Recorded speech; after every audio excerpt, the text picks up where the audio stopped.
Hello guys! Welcome back to my vlog. And kung bago ka sa channel na to, I'm Za and this is Za Canada Channel. Salamat po sa lahat ng mga nag-subscribe lately at kung hindi pa, mag-subscribe na po kayo. At in this vlog, we are talking about those people na mawawalan ng mga status. As far as I know, there are so many people na nagtatanong na ano po ang gagawin ko? Mag-e-expire na po yung work permit ko on this day. Ano po ang kailangan kong isubmit sa IRCC para makapag-stay pa at para mabigyan pa ng pagkakataon na makahanap ng bagong trabaho na makapagbibigay po sana sa akin ng bagong LMIA or makapagbibigay ng onting pag-asa para ma-wait o para makapag-intay ng next draw sa express entry. Baka makapasok pa or baka makaabot pa habang nasa loob pa ng Canada. So, yun ang pag-uusapan natin ngayon. How to restore your status here in Canada. Or kung kailan mo siya dapat gawin. So, yun ang pag-uusapan natin ngayon. Watch till the end.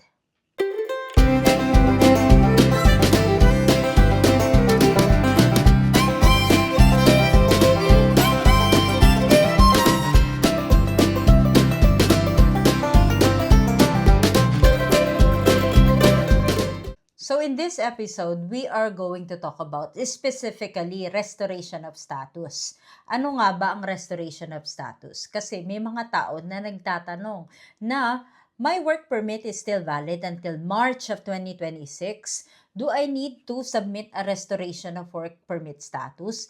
Hindi po. Hindi nyo kailangan mag-submit ng restoration kasi meron pa kayong valid na work permit.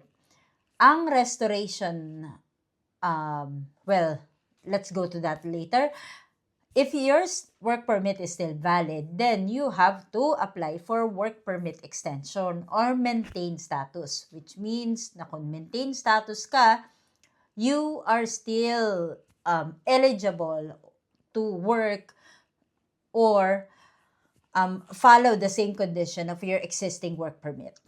Yan ang maintain status. Ibig sabihin, kung ano yung nakalagay dun sa previous work permit mo, then yun pa rin ang visa mo. And there is, papadala ka naman ni IRCC kung hanggang saan valid yung maintain status mo or yung work permit extension. Again, we are talking about restoration of work permit.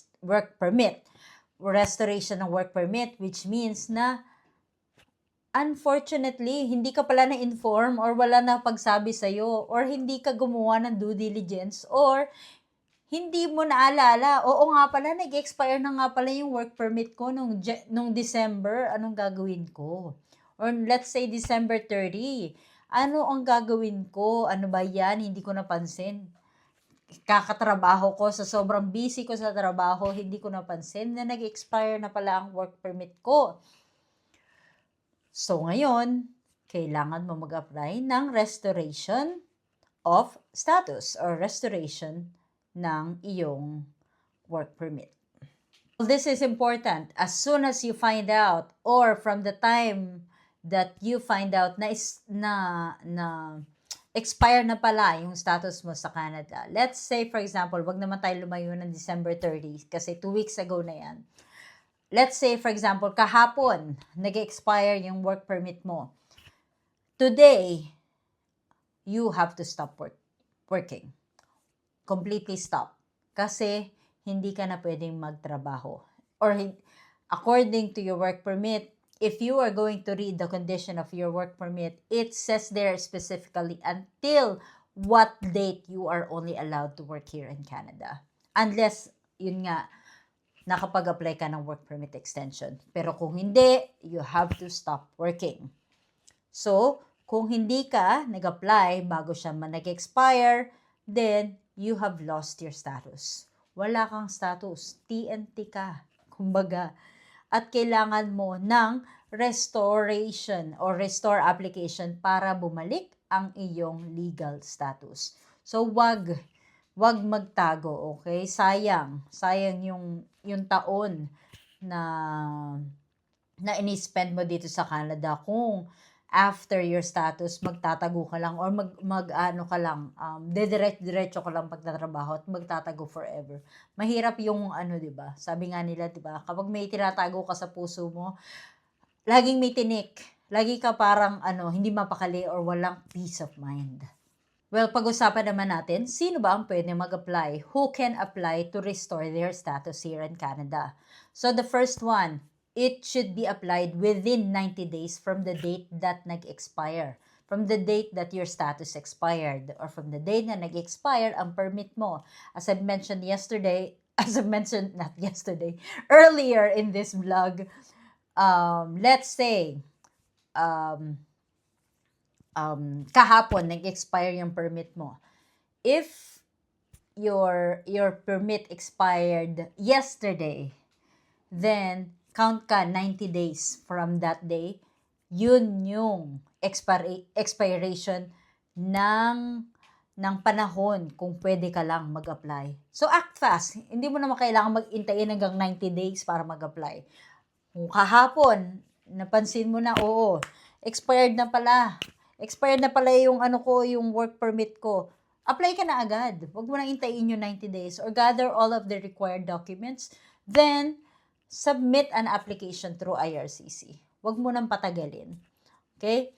Next is, sinusunod mo. Siyempre, bago ka mag-apply ng restore of status, sinusunod mo lahat ng condition dati. Wala kang nilabag na rules dun sa condition ng work permit mo before. Let's say, one of the conditions that is normally indicated in work permit is you are not allowed to work in an educational institution or healthcare industry. Parang ganyan ang nakalagay. I'm not sure the exact word, but yeah, the context is there. Which means na kapag na patunayan ng IRCC na nagtrabaho ka pala sa mga industry o mga kumpanya na related sa healthcare or education, then there might be a possibility that your application might be refused because hindi mo nga sinunod yung condition ng work permit mo. Okay? Or what else? There are also conditions like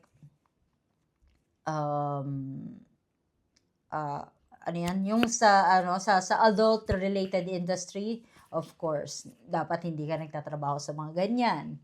Okay? And the next one is hindi ka one of the things na pwede kang mag-apply or pwede kang mag-apply to restore your status is hindi ka isang temporary resident permit holder. Ni-research ko talaga ang isang temporary resident permit holder. Kasi I thought that temporary resident permit holder are those people na kagaya ko, like temporary for foreign worker. Iba pala siya. So, when we say temporary resident holder, ito yung, again, yung mga hindi pwedeng mag-apply, okay? Which means na temporary resident holder are those people with criminal record and past non-compliance issue or health issue. These are just examples of those temporary resident permit holder, which means na pinapasok lang sila ng Canada pero they don't have that work permit status na pwede nilang i-restore ng paulit-ulit. Okay? Kumbaga, nakapasok lang sila most probably for visitor or I'm not sure. I'm not sure exactly how did they do it. But anyway, yon. And again, kapag lumagpas na sa 90 days at hindi ka nga nag-apply, then unfortunately, you have to leave Canada. Book a flight, make an exit. Okay? Next. Ito yung pinaka-importanting part. Paano nga ba mag-submit ng application? You can always do it on your own. Okay, you can always do DIY application or consult a legitimate RCIC or immigration consultant or lawyer para sa mga ganitong bagay. Kung hindi ka sure or hindi ka maalam mag-submit ng mga application or mag-fill out ng form. So the first one, well, this is just for those who would like to do it yourself or DIY. Create an account in IRCC or create or login. Kung meron ka namang account na, then just have to log in to that same IRCC account that you use at the beginning of your application. So next is answer question para sa mga personalized checklist, fill out forms, pay the fees, restoration fee, work permit processing, and biometrics fee, and submit and wait for the confirmation. Pero, once again, while you are waiting for the result of the application, you cannot work kasi nga wala ka ng status. Alright, so these are the do's and don'ts of your application. Is you need to apply within 90 days after the expiration of your status, okay? Kapag nag-expire na yung status mo, that's the only time that you apply for restoration of status. Kung hindi pa expire, then you have to apply for a work permit extension, implied status, or maintained status. Yan ang ina-apply kung hindi pa expire. Prepare clear explanation. Bakit mo nga ba nakalimutan? Or bakit hindi ka nakapag-apply agad? Bakit inintay mo mag-expire yung status mo bago ka nag-submit ng application mo na gusto mo palang mag-stay pa sa Canada ng medyo matagal, ng mas matagal pa. So, and check mo kung kailangan mo mag-biometrics. Okay? So, and the don't definitely do not work while your status is lost. Kasi nga nawala ka ng status, so you don't need to work. Or you don't need to work. You don't. Huwag kang mag-work. Yun lang. Okay? So, next is ignore deadlines. Don't forget to ignore deadlines. Kumbaga, may nagsabi, you are being asked to provide necessary documents in order for you to support your letter of explanation. Kailangan mo pala mag-submit ng mga additional documents and then you have to submit it in this date. Then don't ignore deadlines. Make sure to follow the deadline. Kasi nga, when you miss that opportunity to submit additional documents, if requested, then you might lose your chance. Baka ma-refuse yung application mo. So, mag-online lang palagi. So, if it's possible for you to really check your IRCC account, like every single day, do it. Hindi naman siguro 1 minute or 2 minutes lang siguro mag-check ng status kung ano ba nangyayari. Or kung may correspondence ba na ibinibigay si IRCC sa'yo. And, ito ang wag na wag mong gagawin. Leave Canada habang nakaprocess ang restoration ng application mo. If may nakabook ka palang flight, kasi nga hindi mo napansin na nag-expire yung yung work permit mo. Hindi mo napansin na nag-expire pala kahapon. Tapos nakabook na yung flight mo sa Mexico or papuntang Pilipinas. Sana all. Or puntang mag-cross border sa US. Hindi mo sinasadya, expire na pala yung status mo. So make sure not to do that. Kasi Canada thinks that if you leave the country, they think that hindi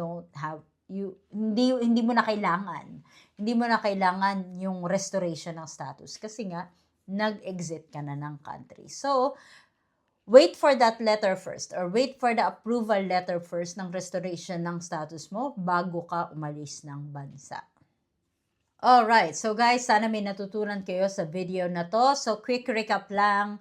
Kapag nag-expire yung status mo, apply within 90 days from the date that your status expired, stop working and do not go outside the country yet. Okay? And follow all the steps ng IRCC. At sana may natutunan kayo sa video na to. And if you like this video, don't forget to comment, like, and subscribe. Ano mga status nyo ngayon sa Canada? Ano ba nangyayari? Balitaan nyo ako. At huwag kalimutan mag-comment kung like yung video na to. Kahit simpleng thumbs up, okay na sa akin yan. Okay? At lumalakad pa rin sa baba yung email address ko. Feel free to send me an email, anything under the sun, at so long as related sa channel ko. At laging tatandaan, hindi kailangan maraming pera, basta may peace of mind. Thank you so much for watching. I'll see you again next time. Bye-bye.